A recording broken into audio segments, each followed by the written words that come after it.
함께 말씀 보도록 하겠습니다. 창세기 1장 26절에서 28절입니다. 창세기 1장 26절에서 28절 이 석절 말씀을 함께 보도록 하시겠습니다.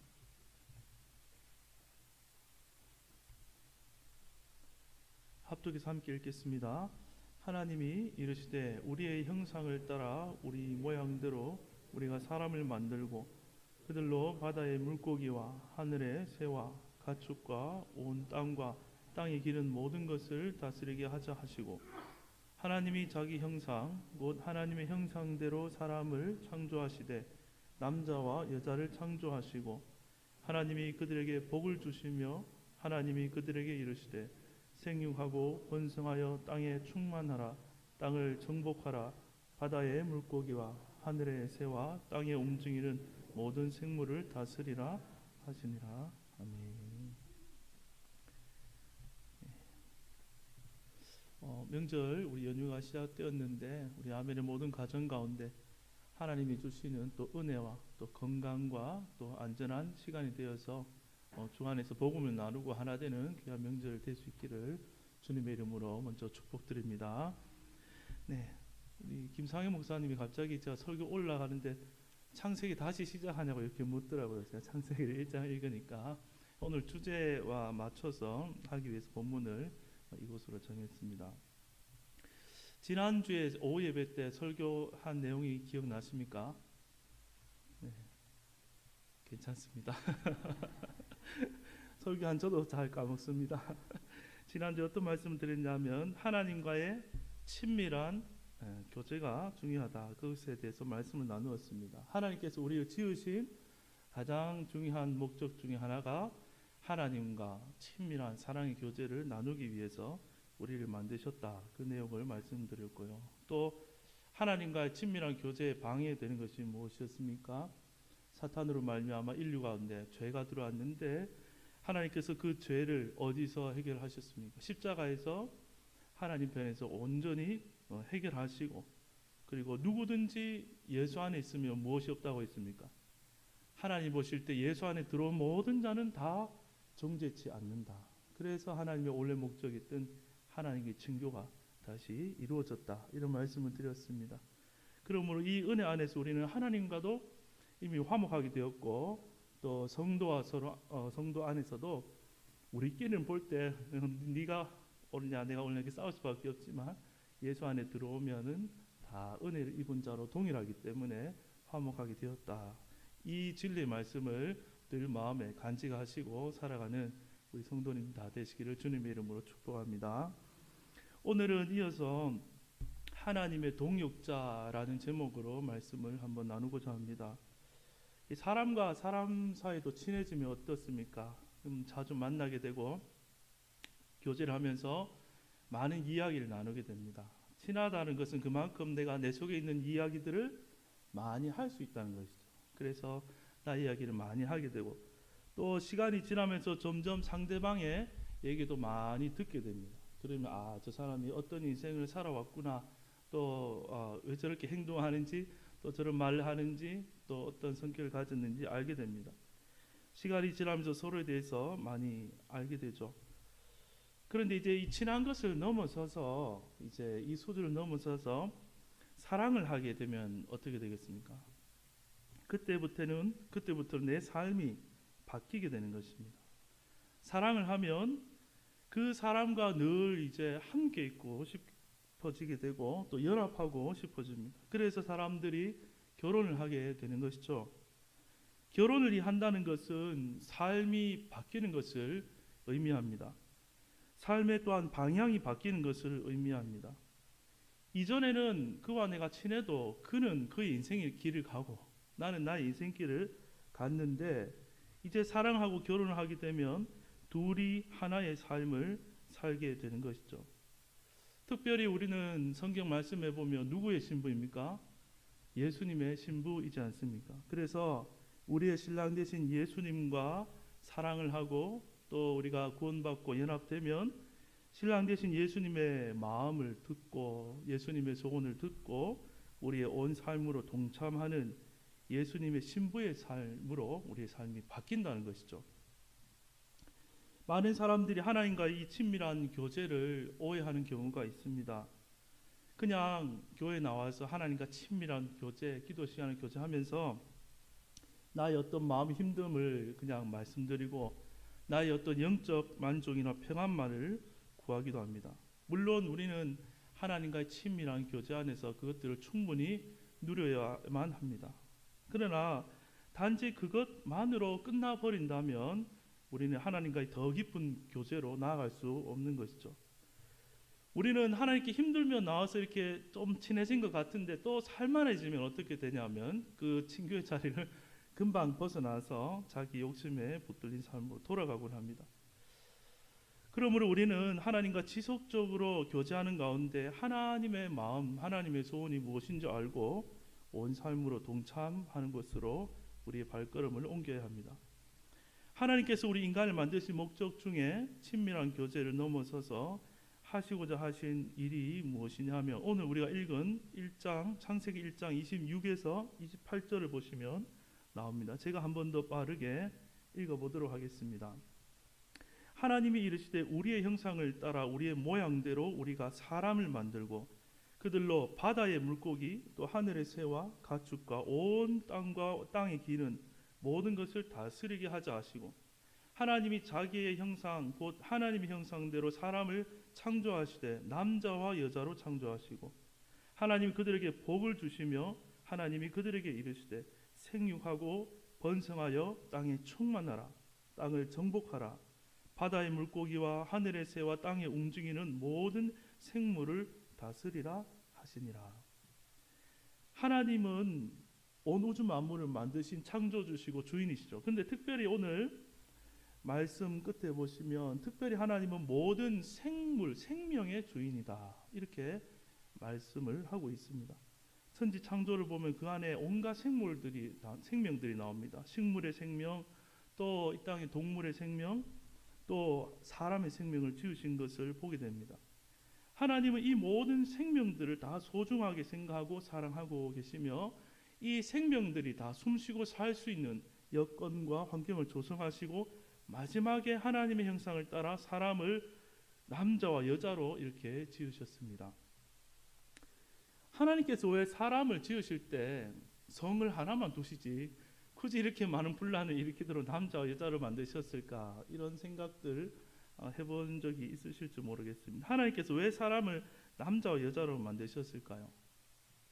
그래서 오늘 이 말씀을 읽어보면 하나님께서 특별히 사람을 통해서 하시려는 일이 만물 생명을 다 다스리는 일을 하게 하셨는데 인간에게 그것을 맡기시면서 남자와 여자를 만들었단 말이죠. 그러면은 이 모든 생명들을 무슨 원리로 다스리기 위해서 사람을 남자와 여자로 만들었을까요?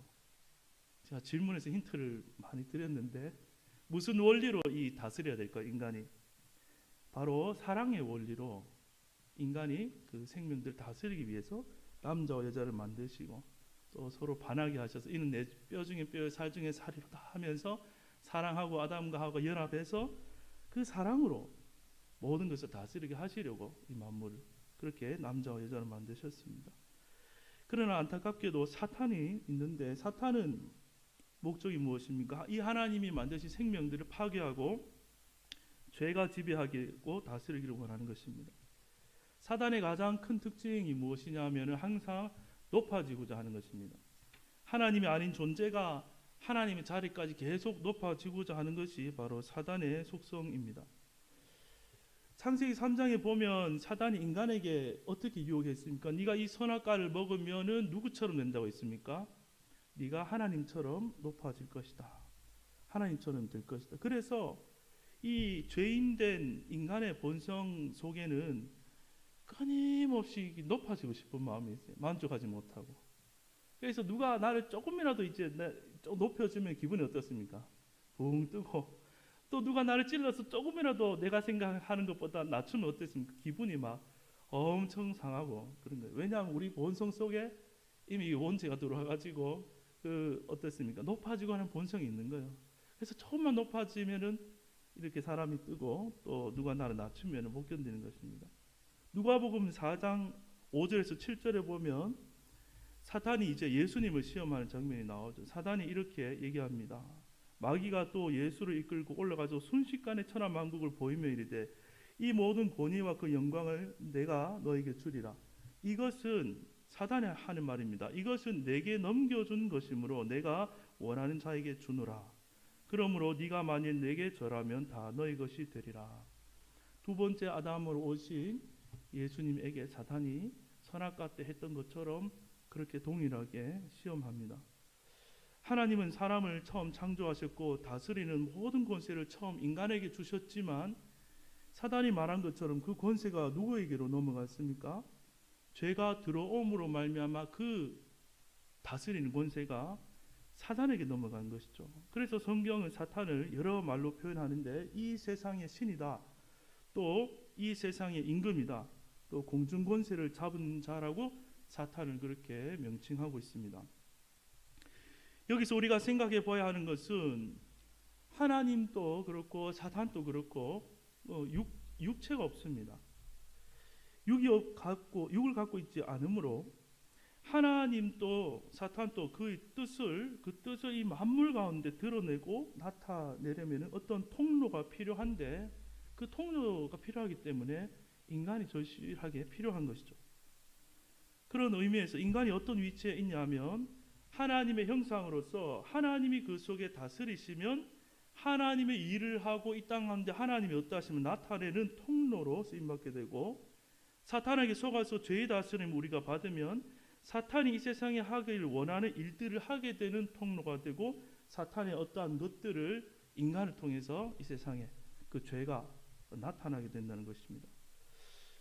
우리는 생각할 때 하나님이 여기 계시고 사탄이 여기 있고 나는 나대로 있고 이렇게 이제 항상 생각하기 쉬운데, 그래서 내가 주인 돼서 지금 내 뜻대로 살고 있다고 생각은 하겠지만 실상은 그렇지 않다는 것입니다. 사탄의 영향 아래 있든지 아니면 하나님의 다스림 속에 있는 것이죠. 하나님께서 우리를 구원하신 이유는 우리와 이러한 친밀한 교제를 회복하실 뿐만 아니라 십자가에서 그 사탄의 권세를 박살내시고 다시 하나님의 뜻과 하나님의 목적을 우리와 함께 이루시기 위해서 우리를 구원하신 것입니다. 그렇다면 우리가 이 사단에게 속지 않고 하나님의 동역자가 되려면 어떻게 해야 되겠습니까? 우리는 두 가지 방향성을 알아야 됩니다. 하나님의 방향성과 이 사탄의 방향성을 알아야 합니다. 그래야 속지 않게 됩니다. 우선 사탄의 방향성은 무엇일까요? 제가 앞에서 말씀을 드렸는데 항상 어떻다고요? 높아지고자 하는 것. 그것이 사탄의 방향성입니다. 사탄은 첫 아담에게 시험한 것처럼 둘째 아담이신 예수님께 물었죠. 돌이 떡덩이가 되게 해서 너의 욕심을 전부 다 채워라. 그렇죠? 우리에게 하는 유혹으로 바꾸면 어떻습니까? 너의 욕심을 채워서 너의 집을 돈으로 다 채워라. 이렇게 표현할 수도, 원색적으로 표현할 수도 있습니다. 그리고 내게 절해서 모든 권위와 영광을 네가 가져라. 또 성전 꼭대기에서 뛰어내려도 죽지 않는 놀라운 능력을 세상에 나타내라. 그렇게 유혹했습니다. 사실 우리가 하나님께 붙들려 있지 않으면 우리의 본성은 다 이것을 위해서 살게 되어져 있습니다.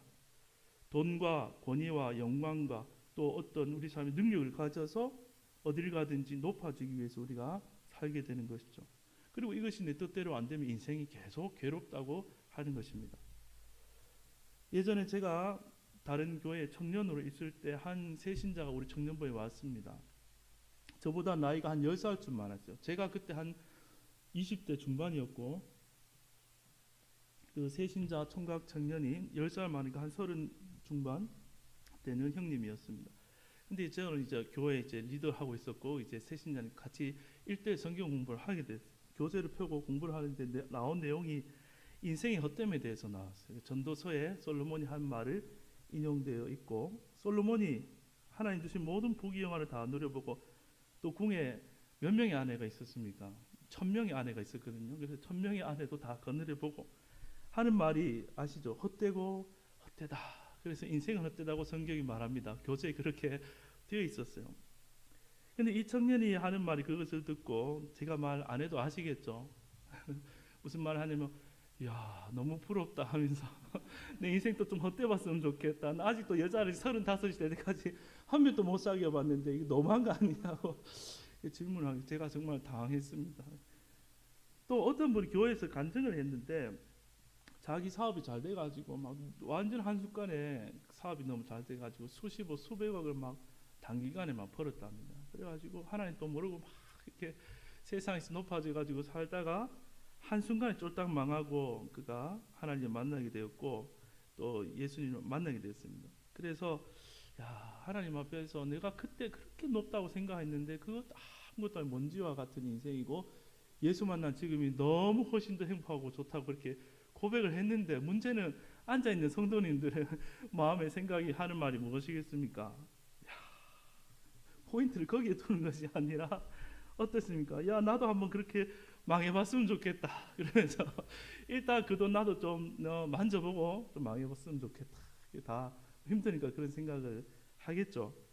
저도 똑같습니다. 제가 드리고 싶은 말씀은 이런 모습을 탓하려고 하는 것이 아니라 선악과를 먹은 높아지고자 하는 원죄를 가진 모든 인간의 반응은 다 똑같다는 것입니다. 높아지고자 하는 것이 사단의 속성이고 우리의 본성 속에 그것이 이미 다 들어와 있다는 것입니다. 우리 힘으로 할 수 없는 것이죠. 자, 그럼 사탄의 방향성은 높아지는 것이었고 하나님의 방향성은 이제 무엇이겠습니까? 하나님의 관심은 높아지는 데 있는 것이 아니라 오늘 읽은 말씀처럼 하나님의 관심은 모든 생명에 관심이 있습니다. 모든 생명을 살리는데 하나님의 온 관심이 있다는 것이죠. 하나님은 생명을 만드신 분이시고 또 그 생명을 깨끗게 하려고 하시고 보존하려 하시고 또 그 생명을 통해서 특별히 하나님 하시고자 하는 일은 그 생명들을 통해서 하나님의 생명이 온 땅에 흘러가도록 나타나도록 풍성해지기를 바라시는 것이죠. 이것이 하나님의 방향이고 목적이고 우리를 만드시고 교제하시는 중요한 이유가 됩니다. 사탄이 우리에게 모든 부귀 영화와 능력을 다 준다고 해도 우리는 하나님처럼 될 수 없을 뿐더러 거기에는 무엇이 없냐 하면은 하나님이 주실 수 있는 생명은 없다는 것입니다. 사단에게 속은 우리는 그것으로 인해 세상 것으로 인해 잠깐 만족할 수 있을지는 모르지만 또다시 우리는 깊은 영적 궁핍함과 생명 없음에 허덕이며 시달릴 수밖에 없다는 것이죠. 그러나 우리 스스로는 이러한 본성의 삶에서 결코 누구도 벗어날 수 없습니다. 그래서 하나님 하신 일이 우리를 다시 그 인생을 십자가로 부르셔서 우리를 구원하실 뿐만 아니라 이 복된 동역자의 삶, 생명의 삶으로 우리를 불러주시는 것입니다. 에베소서 2장 10절 말씀에 보면 우리는 그가 만드신 바라 그리스도 예수 안에서 선한 일을 위하여 지으심을 받은 자니 이 일은 하나님이 전에 예비하사 우리로 그 가운데서 행하게 하려 하심이니라. 내가 구원받아 하나님의 그 은혜와 생명을 누리고 다른 사람에게도 그 생명을 전하고 또 그에게도 그것을 누리게 하는 그 삶이야말로 가장 복되고 행복한 삶이 되는 것입니다. 또 그것이 하나님께서 우리를 지으시고 구원하신 목적입니다. 하나님은 오늘 또 어떤 자를 찾으시냐 하면 내가 높아지고자 하는 내 본성, 내가 높아지고자 하는 내 인생이 십자가에 가서 끝이 나고 하나님의 생명으로 이제 살고자 하는 자를 찾고 계시는 것입니다. 사단은 끊임없이 우리의 발목을 붙잡고 있습니다. 야, 너 네 인생부터 챙겨라. 우리 속에서 그렇게 말하지만 그 인생은 길어봤자 결국은 사망 안에 있는 생명을 사는 것입니다. 그러나 우리에게 주어진 영생의 삶은 어떠한 것입니까? 우리가 죽고 난 뒤가 아니라 오늘 예수를 붙잡는 순간 십자가로 가서 높아지고자 하는 원죄를 가진 본성을 가진 내가 이미 죽었습니다 고백하고 주님의 은혜를 붙드는 그 순간부터 우리는 영생의 삶, 하나님의 생명이 우리 안에 부어지고 공급되는 삶을 시작할 수 있다는 것입니다. 물론 통장에 돈이 와도 기쁘죠. 저도 돈을 사랑하고 좋아합니다. 그러나 우리가 은혜를 아는 자라면 은혜 들어오면 더 기쁜 것입니다. 그렇죠? 통장에 돈이 와도 기쁘다 하면 우리가 바로 실감 다 오는데 그 통장이 우리 몸이라고 생각하시고 우리 영혼이라고 생각하시고 하나님이 무한정으로 십자가의 자리에 나온 다음에 은혜 부어주 채워준다면 우리의 속사람에 영적인 것, 생명을 부어준다는 것입니다. 그러면 더 기쁜 것입니다. 많은 신앙인들도 이 방향성을 모르면 계속 여전히 사단에게 속아 있고 또 하나님께서 내 삶을 채워주지 않는다고 늘 삐져 있습니다. 그래서 하나님께 실망하고 떠나가는 자들도 간혹 있습니다. 마태복음 25장에 보면 우리가 잘 아는 달란트 비유가 나옵니다. 주인이 타국에 가면서 세 종에게 각각 달란트를 맡겼죠. 5달란트와 2달란트를 받은 종은 장사에서 각각 5달란트, 2달란트를 남깁니다. 주인이 하는 칭찬이 이것이죠. 그 주인이 이르되 잘하였도다. 착하고 충성된 종아, 네가 적은 일에 충성하였음에 내가 많은 것을 이제 너에게 맡기리니 내 주인의 즐거움에 참여할지어다.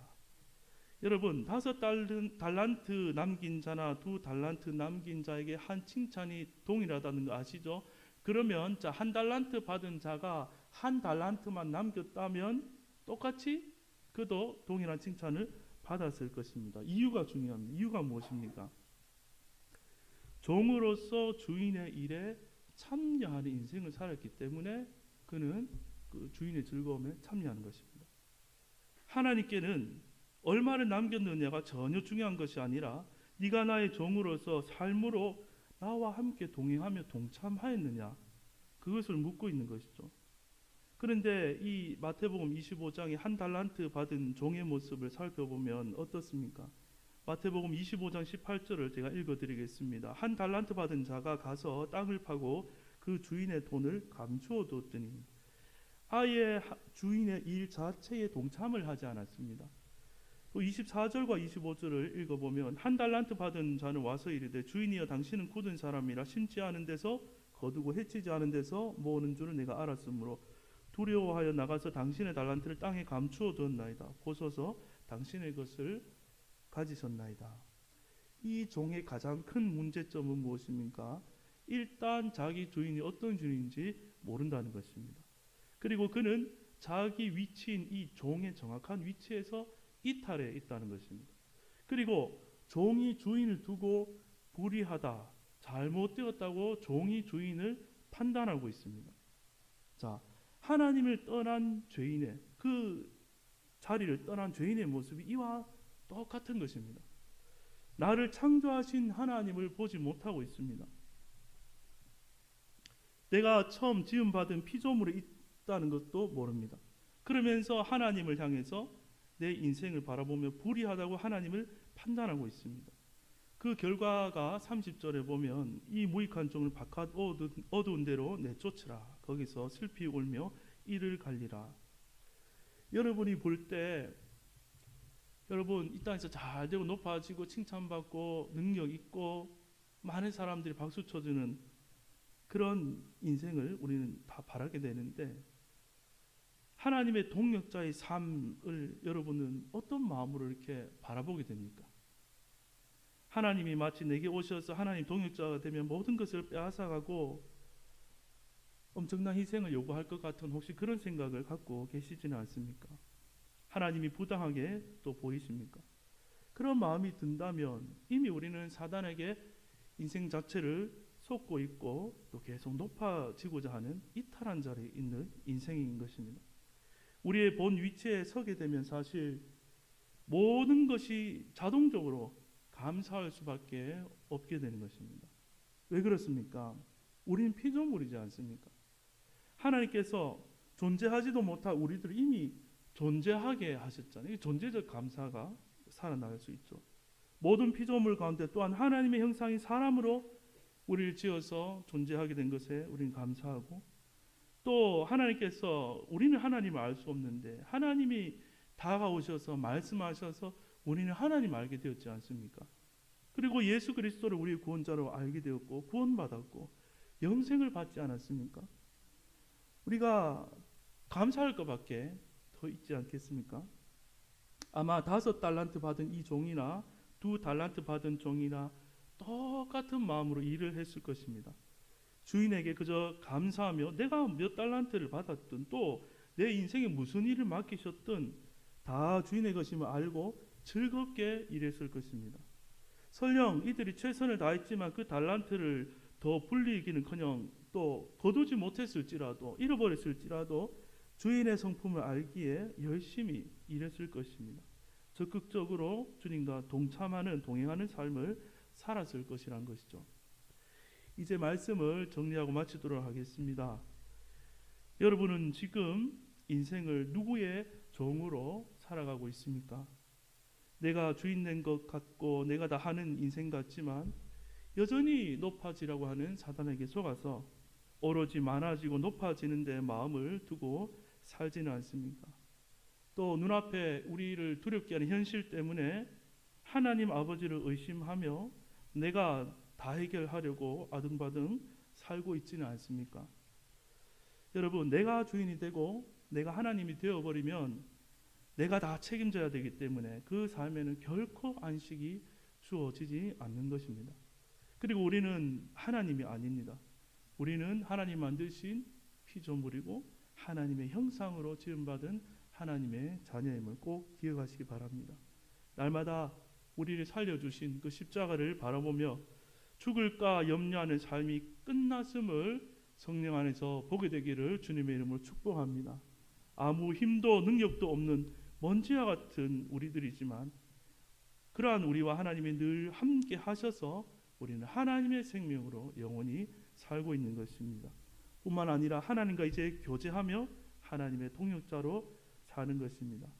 하나님의 은혜와 생명을 날마다 누리고 가는 곳곳마다 주변에 함께 사는 모든 사람들에게 이 하나님의 용서와 사랑의 은혜를 흘려보내며 살아가는 정말 착하고 충성된 내 아들아 딸아 정말 잘 살다가 왔구나 이런 칭찬을 듣는 그러나 우리 모두가 될 수 있기를 주님의 이름으로 축복합니다. 네, 기도하겠습니다. 하나님 아버지, 우리는 참 연약하고 또 우리 안에 죄가 있어서 늘 높아지기를 원하고 또 내 힘으로 모아서 안전하기를 원하고 또 하나님 많은 사람들에게 칭찬과 박수받기 위해서 살려고 하는데 또 그것이 뜻대로 되지 않아서 힘들어하는 그러한 인생을 살고 있음을 고백합니다. 그러나 하나님께서 우리에게 주신 삶은 그러한 삶이 아니라 이미 십자가에서 우리의 모든 높아지고자 하는 본성을 주님께서 꺾으시고 우리 안에 하나님의 용서와 사랑이라는 그 생명을 우리에게 주신 줄로 믿습니다. 하나님 이 놀라운 은혜를 우리가 받아서 우리 가정과 직장과 삶 속에서 그 사랑과 은혜와 생명을 흘려보내며 많은 사람들에게 그 생명의 길로 인도하는 우리의 삶, 하나님의 동역자의 삶이 되도록 역사하여 주시옵소서. 하나님 특별히 이 명절 가운데 우리 모든 가정마다 이 복음의 은혜가 흐르게 하여 주시고 정말 복음 안에서 서로가 서로를 용서하며 또 하나 되고 또 안을 때에 하나님의 그 은혜와 사랑이 풍성히 누려지는 이 명절 기간 되게 하여 주시옵소서. 감사드리며 예수님의 이름으로 기도하옵나이다. 아멘.